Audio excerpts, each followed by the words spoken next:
시편 27편입니다. 시편 27편입니다. 1절로부터 14절 우리 한 목소리를 합독하면서 봅시다. 시편 27편입니다. 여호와는 나의 빛이요 나의 구원이시니 내가 누구를 두려워하리요. 여호와는 내 생명의 능력이시니 내가 누구를 무서워하리요. 박인들이 내 살을 먹으려고 내게로 왔으나 나의 대적들 나의 원수들인 그들은 실족하여 넘어졌도다. 군대가 나를 대적하여 진칠지라도 내 마음이 두렵지 아니하며 전쟁이 일어나 나를 치료할지라도 나는 여전히 태연하리로다. 내가 여호와께 바라는 한 가지 일 그것을 구하리니 곧 내가 내 평생에 여호와의 집에 살면서 여호와의 아름다움을 바라보며 그의 성전에서 사모하는 것이라. 여호와께서 환난 날에 나를 그의 초막 속에 비밀히 지키시고 그의 장막 은밀한 곳에 나를 숨기시며 높은 바위 위에 두시리로다. 이제 내 머리가 나를 둘러싼 내 원수 위에 들리리니 내가 그의 장막에서 즐거운 제사를 드리겠고 노래하며 여호와를 찬송하리로다. 여호와여 내가 소리내어 부르짖을 때 들으시고 또한 나를 긍휼히 여기사 응답하소서.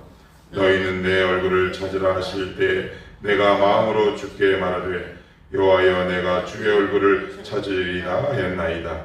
주의 얼굴을 내게서 숨기지 마시고 주의 종을 놓아여 버리지 마소서. 주는 나의 도움이 되셨나이다.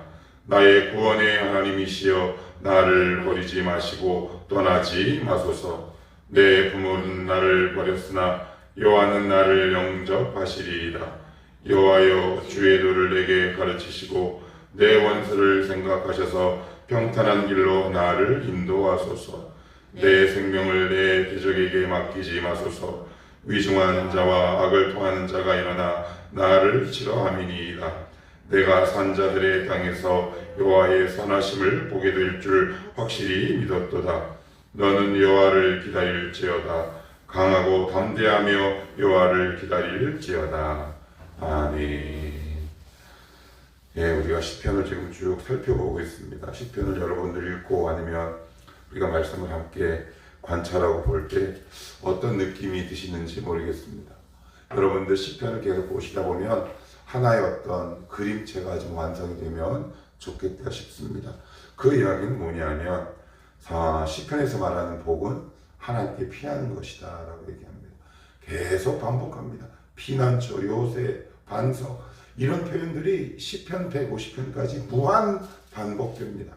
거듭 말씀드리지만 시편에서 말하는 일단 복은 하나님께 피하는 거다. 그러면 하나님께 피하는 건 과연 뭐냐? 기도한다 맞지요. 근데 좀 더 구체적인 건 말씀에 의탁한다. 그럼 말씀에 의탁하는 건 뭘까? 말씀이 나를 해석하게 하는 것. 이게 굉장히 중요합니다. 내가 말씀을 보는 건 맞아요. 그러나 말씀이 나의 삶을 해석해야 돼요. 무슨 얘기냐?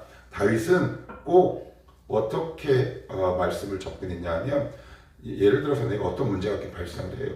그러면 다윗을 기준으로 그 이전에 일어났던 역사적 사건을 자기의 문제로 이렇게 대입을 합니다.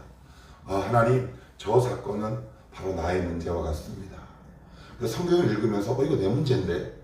이거 내 문제인데? 라는 것을 내가 느끼는 거죠. 그걸 말씀이 나를 해석한다라고 얘기합니다. 그러면 그럼 언제까지 피해야 하는가? 어제 말씀을 드렸어요. 언제까지요? 죽을 때까지. 그런데 여러분 죽을 때까지 피하는 게 쉬워요? 어려워요? 어려워요. 우리 흔들릴 때 있어요? 없어요? 있지요. 그런데 우리가 흔들림에도 불구하고 신앙의 완주를 할 수 있는 것은 뭐다? 하나님의 완전하십니다. 그러면 어떻게 그러면 구체적으로 하나님께 피하면 좋겠느냐? 얘는 답이 여기 27편에 다시 한번 나와 있는데, 자 1절을 보시면 여호와는 나의 빛이요 그래요. 여호와는 나의 빛이요. 자 그럼 여러분들에게 어떤 문제가 발생했다고 칩시다. 돈 문제, 경제, 직장, 진로, 건강, 다양한 문제들이 우리의 일생에 있어서 펼쳐지죠. 그러면 내가 누군가를 이렇게 찾아가요. 병에 걸렸어요. 그러면 우리는 병원을 가기 전에 검색을 해봅니다. 챗 GPT에게 검색을 해봐요. 얘야, 부천에서 어떤 증상에 권위 있는 의사가 누군지 어떤 병원인지 알려줘 라고 하면 쫙 항목이 뜨죠. 그럼 그걸 보고 거기를 이렇게 찾아갑니다. 그러니까 정보가 있어야 돼요. 무슨 이야기냐? 신앙생활할 때 가장 중요한 건 뭐냐면 내가 믿는 하나님이 어떤 분인가를 아는 거예요. 이건 제일 중요합니다. 기도 응답을 몇 번 받았느냐는 별로 중요하지 않습니다. 내가 믿고 따르는 이 하나님이 과연 어떤 하나님이냐? 그래야지 내가 믿고 피하지요. 그래야지 내가 의지할 수 있죠. 그런데 지금 다윗은 1절에서 뭐라고 얘기하느냐? 첫째, 주님은 빛이다 라고 말씀하고 있어요. 그래서 피한답니다. 여러분 이거 많이 본 말씀 아닙니까? 여러분 시편 119편 105절에 가면 제전령 받은 사람은 누구나 다 외울 수 있는 말들이에요. 같이 한번 외워볼까요? 주의 말씀은 내 발의 등이요 내 길의 빛이니이다. 빛, 등. 이 고대 팔레스타인 지역에 있어서 빛과 등의 가장 1차적인 목적은 뭐냐면 어두운 길을 밝혀주는 데 있단 말이에요. 여러분 인생은 답이 없는 긴 여정이에요. 내 인생이 앞으로 어떻게 펼쳐질지 그 누구도 알 수 없어요. 그래서 이 빛이 없다라는 말은 다른 말로 얘기하면 나는 넘어져도 좋다라는 이야기예요. 그래서 늘 말씀이 없고 하나님이 없는 자들의 특징이 뭐냐면 계속 넘어지죠. 목사님 근데 저희도 넘어지는데요? 넘어지죠. 근데 우리는 다시 일어납니다. 이게 굉장히 중요해요. 우리 인생은 되게 깜깜해요. 어두워요. 한치도 예상할 수 없어요. 내 인생이 어떻게 갈지, 제가 부천에 와서 이 청월함교회를 개척할지 저는 그 누구도 예상하지 못했습니다. 여러분 직업도 마찬가지예요. 내가 이 직업에서 이 직업군으로 옮길지 예상해냈겠습니까? 우리의 인생은 이 70억이 이 여러 가지 물리학적인 그 복합적인 구조 속에서 돌아가기 때문에 내 인생이 어떻게 펼쳐질지 아는 사람은 그 누구도 없어요. 그래서 우리에게 반드시 필요한 건 뭐다? 빛이란 말이에요. 그래야지 이렇게 가야 되는구나. 그래서 남들은 이 장님이 더듬듯 이렇게 가지만 우리는 그 말씀 되시는 빛 예수님 그 말씀과 함께 한 걸음 한 걸음 한 걸음 갈 수 있어요. 그래서 오늘 다윗은 뭐라고 고백하느냐? 주님은 이 칠과 같은 어두운 인생에 제 인생에 있어서 빛이십니다 라고 얘기합니다. 이게 무슨 이야기일까요? 인도한다는 얘기겠죠. 하나님 따라가다 보면 그래 하나님이 반드시 선한 목자시기 때문에 나를 쉴만한 물가와 푸른 초장으로 인도하실 거야. 그런데 이 빛을 팽개치는 순간 우리는 캄캄하죠. 캄캄합니다. 답이 없습니다. 그래서 오늘 다윗은 이걸 알았던 거예요. 어떤 하나님? 빛 되신 하나님. 그 하나님을 구체적으로 뭐라고 얘기하느냐? 1절 그 다음에 나의 구원. 그래. 이 상황에서 나를 구원하실 하나님. 그리고 먼 미래에 있어서는 나를 이 지옥이 아니라 영원한 천국으로 인도하신 하나님이라는 확실한 자기의식이 다윗 가운데 있었다. 하나님은 지금도 나를 구원하시고 미래에서도 나를 구원하시는 하나님인 줄 정말 믿은 거예요. 그러니까 내가 이 사실을 믿으면 내가 지금 무엇을 들고 있어야 할지 누구를 따라가야 할지 분명해요. 왜 우리가 하나님을 의지하지 않을까요? 하나님이 어떤 분인지 모르고 두 번째는 그것을 하나님을 의지함으로 내 삶의 결과물이 어떻게 이루어졌는지 경험이 없기 때문에 그래요. 근데 다윗은 이걸 알았던 거예요. 맞아. 하나님은 빛이야. 따라가 보자. 그래서 한 걸음 한 걸음 한 걸음 따라갔다는 이야기가 바로 1절에서 이렇게 포함돼요. 자, 그러면 그런 다윗에게 어떤 일이 일어났는가 한번 봅시다. 내가 누구를 두려워하려 요하는데 생명의 능력입니다. 능력. 근데 그 능력이라고 되어 있는데 원래 단어는 피난처라는 얘기예요. 피난처라는 말을 저는 이렇게 한번 해석해 봤어요. 돌아갈 곳이 있는 사람. 그죠? 피난처가 뭐예요? 돌아갈 곳이 있는 사람. 돌아갈 곳이 있는 사람은 여러분 정서적으로 얼마나 안정이 되어 있는지 몰라요. 저는 일찍 독립해서 돌아갈 집이 제 자취방밖에 없었어요. 목회 홈 스위트 홈 그런 건 별로 경험해봤던 적이 없어요. 그래서 저는 정서적으로 되게 불안했던 사람이에요. 그래서 결혼하고 나서 돌아갈 집이 있다라는 그 사실 자체만으로도 저에게 얼마나 정서적인 위안과 안도가 되었는지 몰라요. 성도의 특권이 뭐냐면 그래 내가 조금 지금 흔들리고 헤매긴 하지만 돌아갈 곳이 있어 라고 생각하는 사람과 그렇지 않은 사람의 결정적인 두 갈래 길이 있어요. 그건 뭐냐? 내 삶을 조금 조심하게 되더라고요. 여러분은 어떤지 모르겠는데 저 같은 경우는 내가 약간 흔들리는데 그래도 내가 하나님 집으로 돌아가야 되는데 라는 자의식이 생겨요. 그래서 뭐라고 얘기하느냐, 이 부분 같이 한번 읽어볼게요. 자, 1절 맨 끝에 내가 누구를, 자 시작, 내가 누구를 무서워하리요. 자, 3절에도 보시면 군대가 나를 대적하여 진칠지라도 내 마음이 두렵지 아니하며 전쟁이 일어나 나를 치료할지라도 나는 여전히 어떻게 해요? 태연하리로다. 그래요. 태연하리로다. 이렇게 얘기합니다. 이게 어떻게 태어날 수 있겠습니까? 왜 두려움이 없겠습니까? 우리 안에는 수시로 수만 번 두려움의 이 어둠들이 수시로 들락날락 거리는데 다윗은 한 번도 두려움이 없었다라는 말로 이 의미를 얘기하고 있지는 않아요. 우리 이미 다윗 시편을 쭉 봤잖아요. 어제도 우리가 봤어요. 다윗은 흔들렸다 안 흔들렸다?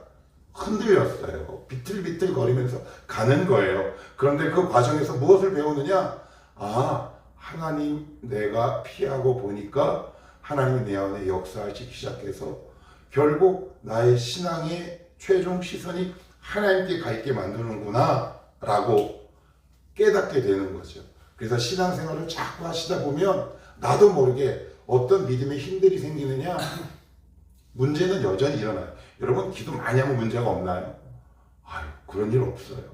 기도를 많이 하면 특히 문제가 더 생기는 것 같아. 그래서 기도하기 싫을 때도 있다요. 여전히 그래요. 기도 하나나 하지 않으나 하나 역시 문제는 똑같아요. 그런데 기도를 하게 되면 특징이 있어요. 이익이 있는데 그건 뭐냐면 시선이 점점 하나님께 고정된다는 거. 이게 굉장히 중요해요. 그 시선이 문제를 보는 것이 아니라 하나님께 나도 모르게 시선이 조금씩 옮겨가요.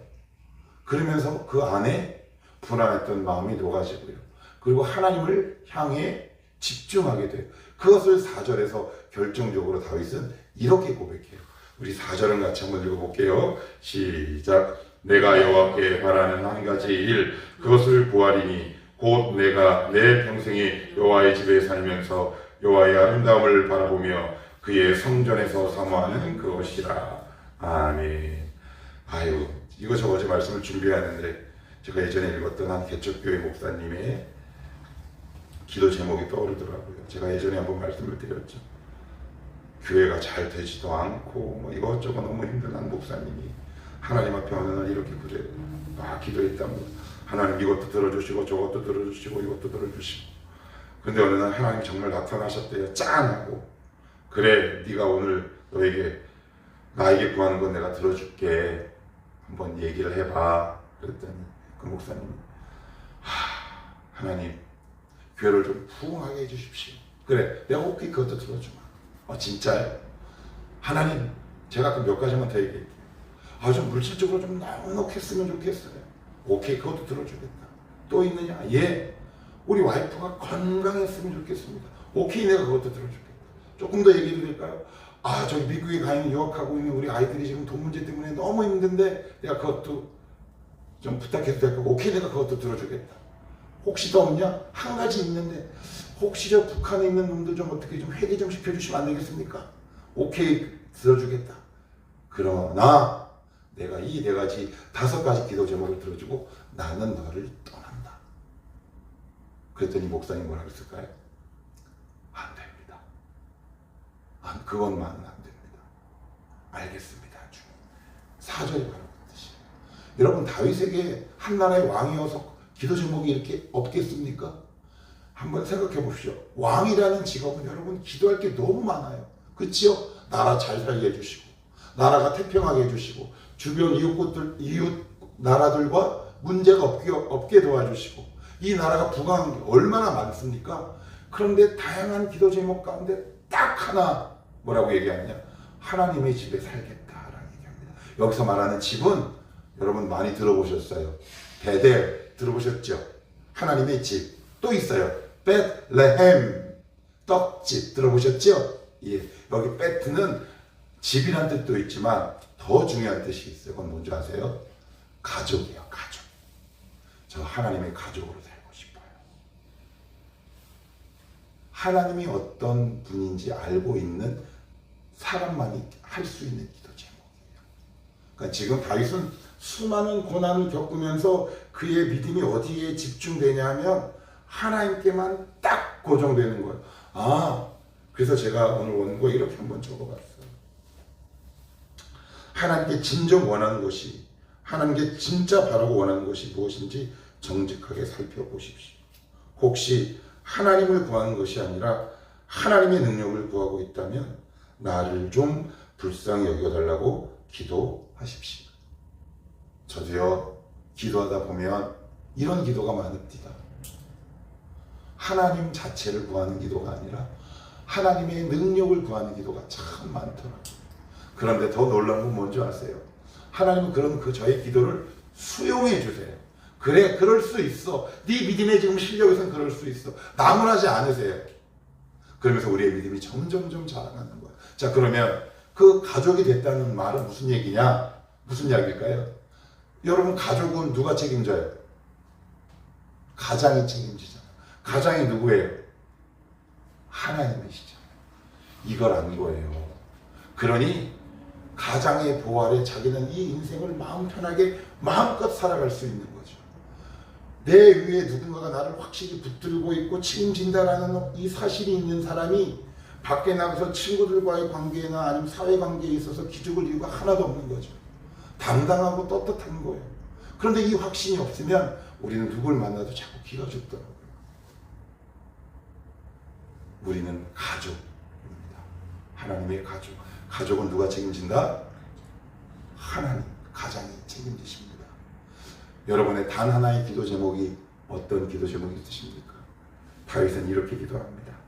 내가 여호와께 바라는 한 가지 일, 그것을 구하리니 곧 내가 내 평생에 여호와의 집에 살면서 여호와의 아름다움을 바라보며 그의 성전에서 사모하는 그것이니라. 하나님, 저 영원히 하나님의 집에, 하나님의 가족으로 살기를 원합니다. 이게 단 하나 다윗이 바랐던 기도. 왜 이런 기도가 가능했다? 하나님이 어떤 분인 줄 아는 거예요. 하나님의 크기가 얼마나 큰지, 하나님의 높이를 알았고요, 깊이를 알았고요, 넓이를 알았죠. 그래서 에베소서에서 사도 바울은 그 유명한 바울의 기도를 시작합니다. 너희 안에 역사하신 이의 그 능력을 따라 하나님의 높이와 깊이와 넓이가 어떠한지 너희가 깨닫기를 원하노라. 우리의 기도 제목 단 한 가지, 하나님의 성품과 그분의 크기입니다. 오늘 기도하실 때 이 기도하셨으면 좋겠습니다. 하나님, 제 기도 제목 잠시 내려놓고 하나님의 크기를 경험하게 하옵소서. 하나님이 얼마나 깊고 넓으신 분인지 깨닫게 하옵소서. 이 기도 제목 하나님이 응답하신 줄 믿습니다. 저도 사실 최근에 이 기도 제목 했는데 하나님이 저의 연약한 모습을 통해 깨닫게 하시더라고요. 오늘도 살아계셔서 우리를 눈동자같이 보시는 그 하나님 앞에 여러분이 이 아름다운 믿음의 기도를 드릴 수 있기를 원합니다. 기도합시다.